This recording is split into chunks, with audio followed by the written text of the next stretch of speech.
नमस्कार। हम सभी ने बीते दिनों में देश का सामर्थ्य और उसका संयम दोनों देखा है।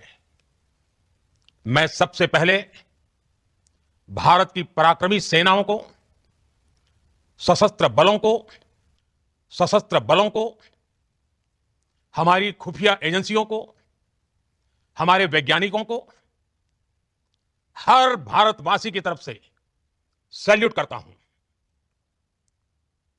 हमारे वीर सैनिकों ने ऑपरेशन सिंदूर के लक्ष्यों की प्राप्ति के लिए असीम शौर्य का प्रदर्शन किया। मैं उनकी वीरता को, उनके साहस को, उनके पराक्रम को आज समर्पित करता हूं हमारे देश की हर माता को, देश की हर बहन को और देश की हर बेटी को यह पराक्रम समर्पित करता हूं। साथियों, 22 अप्रैल को पहलगाम में आतंकवादियों ने जो बर्बरता दिखाई थी, उसने देश और दुनिया को झकझोर दिया था। छुट्टियां मना रहे निर्दोष मासूम नागरिकों को धर्म पूछकर उनके परिवार के सामने, उनके बच्चों के सामने बेरहमी से मार डालना, यह आतंक का बहुत विभत्स चेहरा था, क्रूरता थी। यह देश के सद्भाव को तोड़ने की घिनौनी कोशिश भी थी। मेरे लिए व्यक्तिगत रूप से यह पीड़ा बहुत बड़ी थी। इस आतंकी हमले के बाद सारा राष्ट्र, हर नागरिक, हर समाज, हर वर्ग, हर राजनीतिक दल एक स्वर में आतंक के खिलाफ कड़ी कार्रवाई के लिए उठ खड़ा हुआ। हमने आतंकवादियों को मिट्टी में मिलाने के लिए भारत की सेनाओं को पूरी छूट दे दी और आज हर आतंकी, आतंक का हर संगठन जान चुका है कि हमारी बहनों बेटियों के माथे से सिंदूर हटाने का अंजाम क्या होता है। साथियों, ऑपरेशन सिंदूर यह सिर्फ नाम नहीं है, यह देश के कोटि कोटि लोगों की भावनाओं का प्रतिबिंब है। ऑपरेशन सिंदूर न्याय की अखंड प्रतिज्ञा है।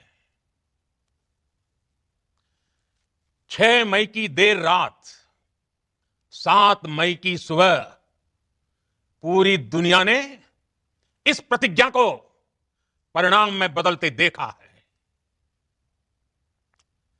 भारत की सेनाओं ने पाकिस्तान में आतंक के ठिकानों पर, उनके ट्रेनिंग सेंटर्स पर सटीक प्रहार किया।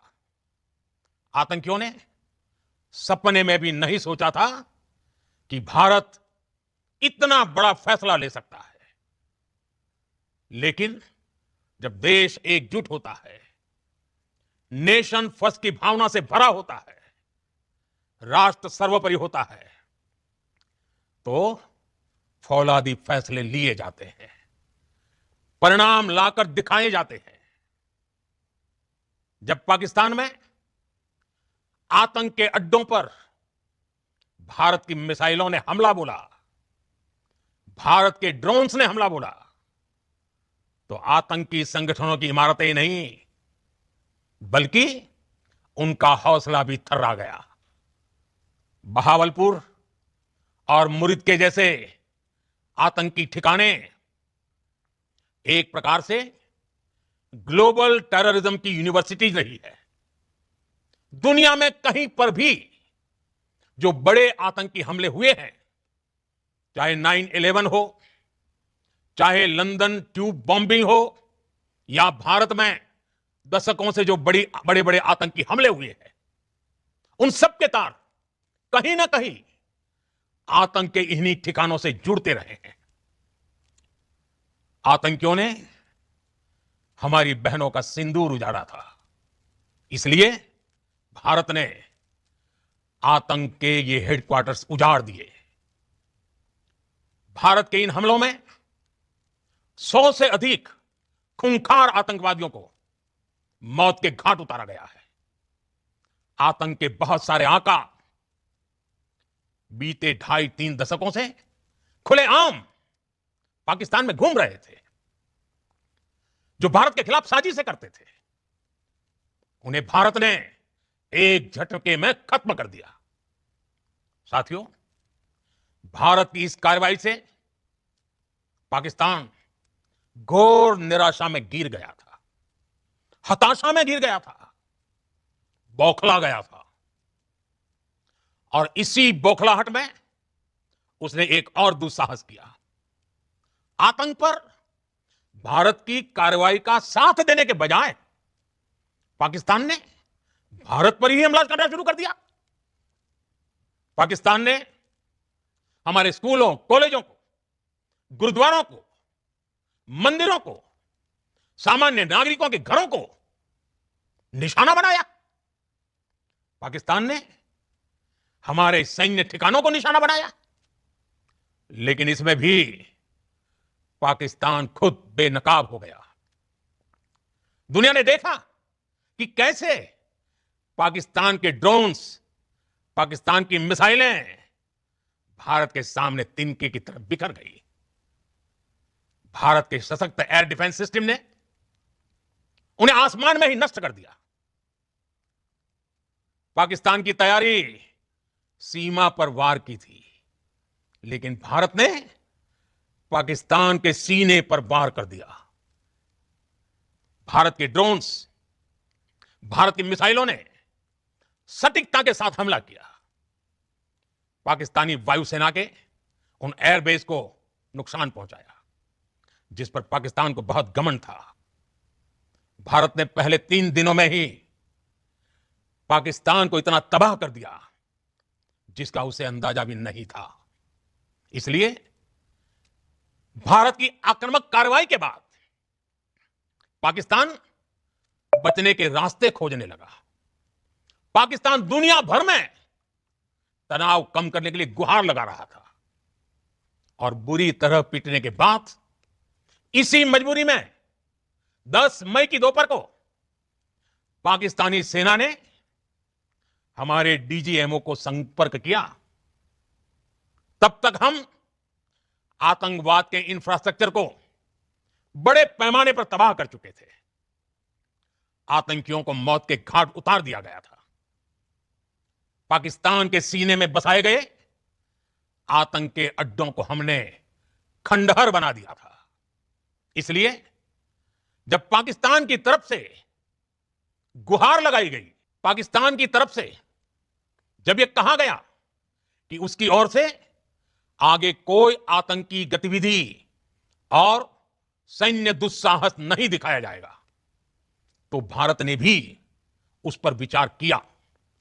और मैं फिर दोहरा रहा हूं, हमने पाकिस्तान के आतंकी और सैन्य ठिकानों पर अपनी जवाबी कार्रवाई को अभी सिर्फ स्थगित किया है। आने वाले दिनों में हम पाकिस्तान के हर कदम को इस कसौटी पर मापेंगे कि वो क्या रवैया अपनाता है। साथियों, भारत की तीनों सेनाएं, हमारी एयरफोर्स, हमारी आर्मी और हमारी नेवी, हमारी border security force BSF, Bharat के अर्धसैनिक बल लगातार अलर्ट पर है।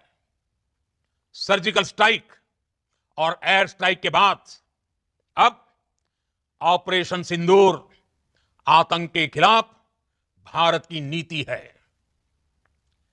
ऑपरेशन सिंदूर ने आतंक के खिलाफ लड़ाई में एक नई लकीर खींच दी है, एक नया पैमाना, न्यू नॉर्मल तय कर दिया है। पहला, भारत पर आतंकी हमला हुआ तो मुंह तोड़ जवाब दिया जाएगा। हम अपने तरीके से, अपनी शर्तों पर जवाब देकर रहेंगे।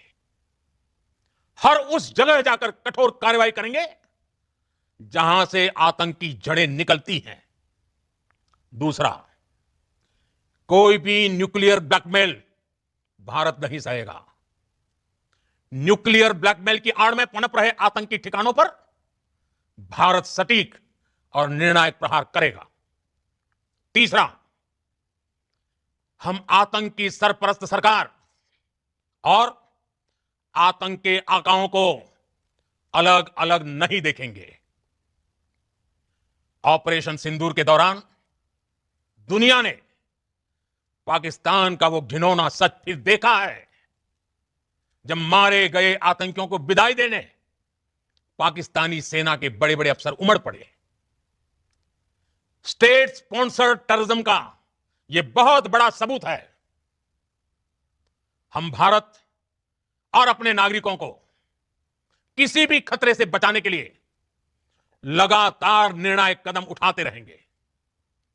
साथियों, युद्ध के मैदान पर हमने हर बार पाकिस्तान को धूल चटाई है और इस बार ऑपरेशन सिंदूर ने नया आयाम जोड़ा है।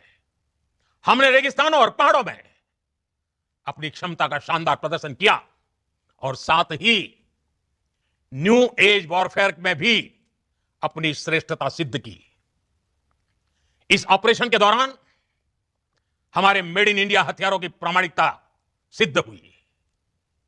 आज दुनिया देख रही है 21वीं सदी के वॉरफेयर में made in India defence equipments, इसका समय आ चुका है।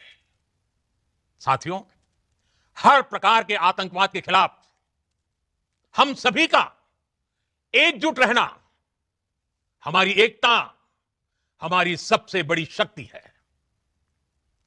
निश्चित तौर पर यह युग युद्ध का नहीं है, लेकिन यह युग आतंकवाद का भी नहीं है।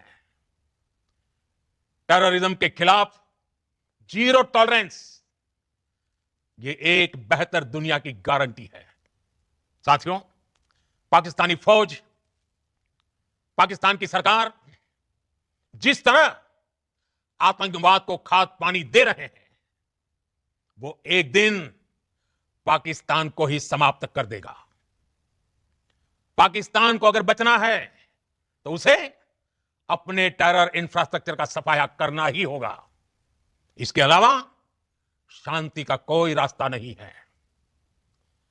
भारत का मत एकदम स्पष्ट है। टेरर और टॉप एक साथ नहीं हो सकते।